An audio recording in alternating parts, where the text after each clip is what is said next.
The onus is and always should be on the crypto players, but the other side of the warnings, the education side, is on the consumers themselves. And they should know what they're getting into, not follow hype.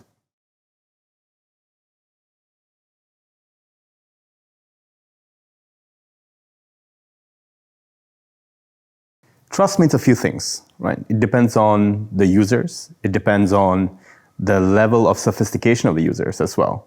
So for a retail client, it will be trust about how protected am I? How protected is my crypto in a particular platform? That could be our IT security, the governance that we have around it. So that is important for them. So we take pride in the security that we have on our platform with regards to people's crypto wallets. So that's one side. From an institutional perspective, along with that, along with the same security of the crypto, you also have the trust of us being a regulated platform that conforms to the rules and regulations of the particular jurisdiction that the institutional clients are in. You have a lot more institutional players coming into the market since 2024. So for them, it's, okay, are these guys governed? Because now these are not just your regular institutions like your fund managers or asset management platforms that are dealing with high net worth individual money. You also have sovereign wealth funds who've come into the game.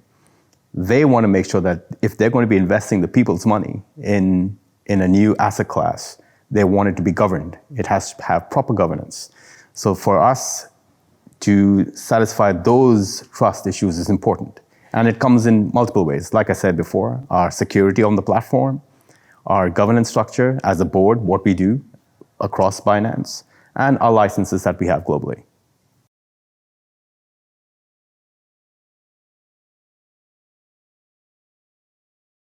Okay, before we get into that, we need to understand the different types of regulators that there are out there. I put them in three buckets. The first bucket are the kind that don't exactly understand crypto assets. They find it too risky. They're more of the traditional regulators, and they take the approach to completely ban the entire industry as is.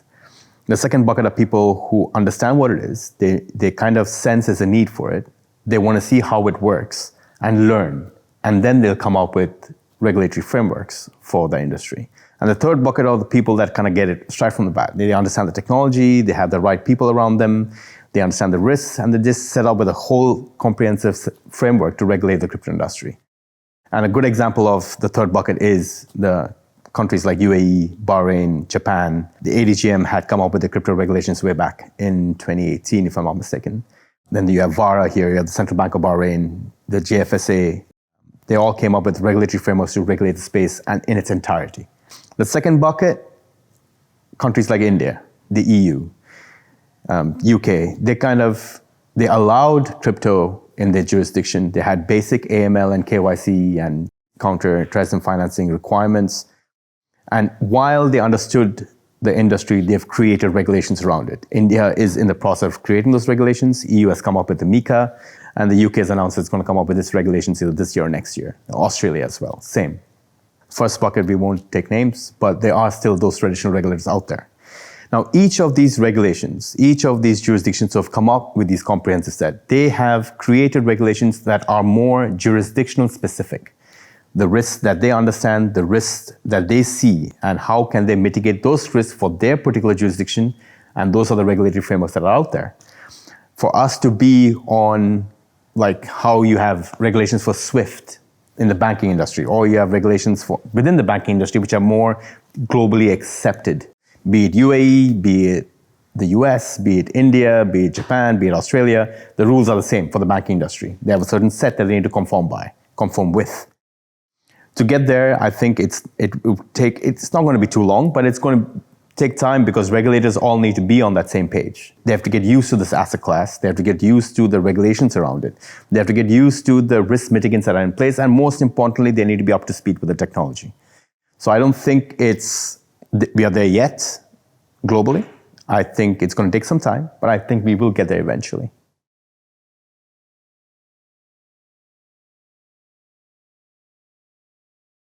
The obligations are on both sides. I don't think there is, if you look at it from a regulatory perspective, the onus is more on the providers of the service as opposed to the consumers of the service, although the consumers do have an obligation.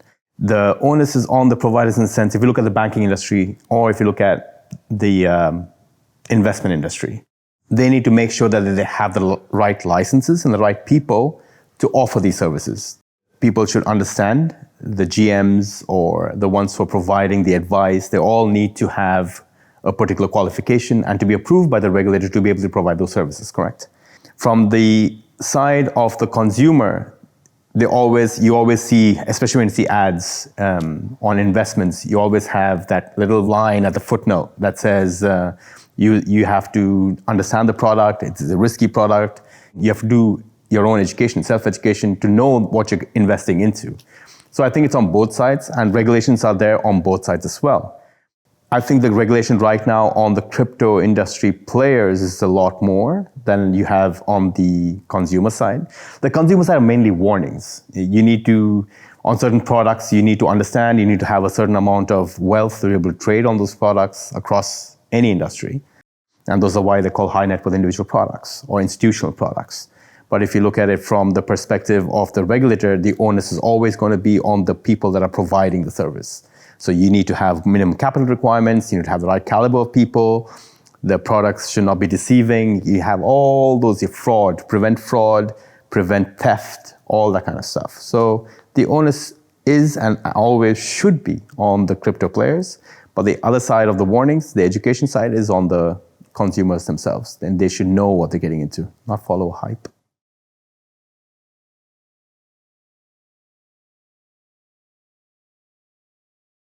Should it? I don't know. Would it be helpful? Definitely. More transparency, especially now. The crypto industry in itself is transparent. I mean, you can go on to multiple websites, put in a wallet address, and you know exactly how much the wallet is holding. That's how people keep track, right? But to see those reserves, I think at Binance, we already do it. Should it be a lot more transparent? Yes. Should other players adopt it? Yes. Should it be forced on others to do it? I don't think so. It's to each platform has their own view on things. If you should not be regulating by enforcement. It should be a standard set of regulations. And then you separate the men from the boys by seeing who is the most transparent one, who is willing to work with the users more, with the regulators more, with the governments more. And that's how you grow the industry. That's how you be more transparent. That's how you be more vocal about the industry. At Binance, we're not looking to just educate the players that are in the market. We're looking to educate the next billion. We want them to understand what crypto is. And for that, we need to be as transparent as possible for them to understand the risks associated with the product, the risks associated with the industry, the benefits that are there with the crypto, and the inefficiencies they solve for within the financial services space. For them to understand that, I think education is going to be a key aspect. And this openness that you speak about, the transparency, is important for that education.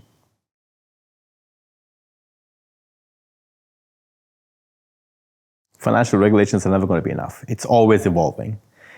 You have companies, be it in fintech and crypto and traditional finance, who are always going to come up with new products, who are always going to come up with new suites of products, in fact. And this is not because that they're trying to make more money. It's more about what your investor or your standard user is going to want to see. What's next out there? Where can I grow generational wealth? What else can I invest in? What else can I help build?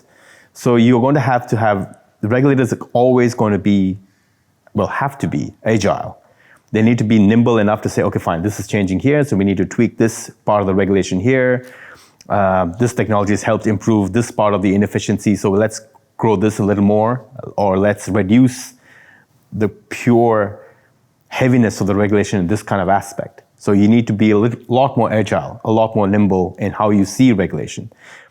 DeFi in itself is something that the regulators have kept an eye on for some time. And they will come up with the regulations around DeFi eventually, because it's too big a space to avoid. It's too big a space to ignore. But again, like I said before, it cannot be regulation by enforcement. You need to help foster that innovation. You need to help that industry grow. And the regulators need to be a lot more innovative in how they see those things.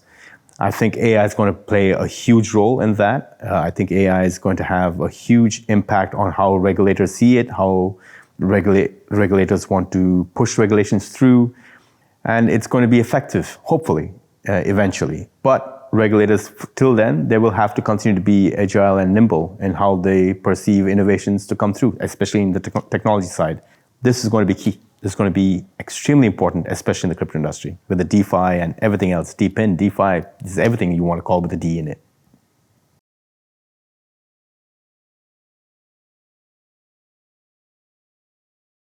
The sheer willingness of people to learn and the knowledge they already possess in the space, it was astonishing. I've never seen a community being so forward-thinking in the space. And yes, people are in it there are a lot of people who are in it to make money. I mean, you hear countless stories of people who have made their millions in crypto, young millionaires. You've also heard the reverse. A lot of stories of people, they put everything in crypto, they made a lot of money, and then they lost everything in crypto as well.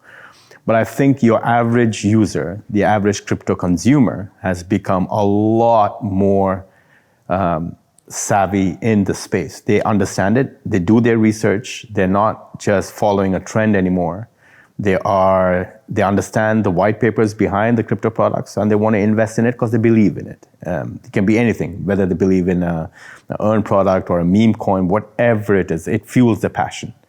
And the crypto community is passionate, if nothing else. They are extremely, extremely passionate community. And they really value the little things that I spoke about at the start. They value the regulatory governance. They value us as an organization having our governance. They value the licenses that we have, the security that we provide them, the education that we provide them. They're keen. They're not just following a hype. They're not just following a trend. And you will see a lot of that across APAC and LATAM, especially on the side of the developers. And these are not, back in the day, you would find people who are looking to join an industry and they would come into an office 9 to 5. They don't have those dreams. They want to live on the beach. They don't want the multi-millions. They don't care about that. They just want to have a self-sustainable life. They want to have an impact on society. They want to have an impact on this world. And that's why they come to crypto and they come to blockchain, because they want to develop, they want to create new products, they want to create new technologies. So these guys know what they're doing. These people know exactly what they're doing. And that was amazing for me. They're not chasing it, and they're not following a trend.